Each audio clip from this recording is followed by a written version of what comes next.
बुलढाणा जिल्ह्यातील जळगाव जामोद तालुक्यात एक हृदयद्रावक घटना समोर आली आहे.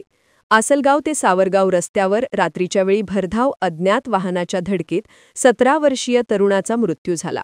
मात्र या गुन्ह्यात कार घेऊन पसार झालेल्या आरोपीला जळगाव जामोद पोलिसांनी तीव्र गतीने तपास करून अटक केली आहे.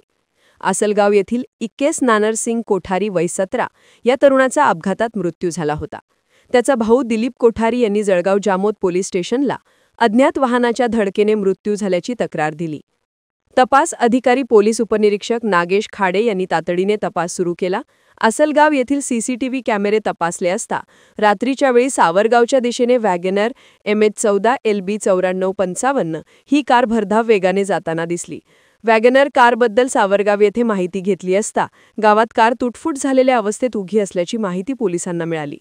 तपास अधिकारी नागेश खाडे आणि त्यांचे सहकारी सावरगाव येथे पोहोचले, मात्र तोपर्यंत आरोपी वॅगनरसह पसार झाला होता. त्यानंतर दिनांक 23 ऑक्टोबर रोजी गुप्त माहितीच्या आधारे आरोपीचा शोध घेतला असता तो वॅगनर कारसह पोलिसांना मिळून आला. चौकशीत त्याने उडवाउडवीची उत्तरे दिल्याने पोलिसी खाक्या दाखवताच आरोपीने गुन्ह्याची कबुली दिली. आरोपीचे नाव प्रकाश नाना गुरुदेव वय 30 राहणार सावरगाव असे आहे.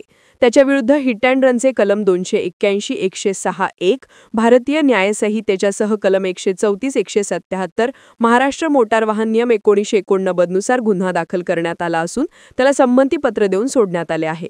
पुढील तपास ठाणेदार श्रीकांत निचळ यांच्या मार्गदर्शनाखाली पोलीस उपनिरीक्षक नागेश खाडे करीत आहेत. प्रतिनिधी संजय दांडगे, NTV न्यूज मराठी, जळगाव जामोद, बुलढाणा.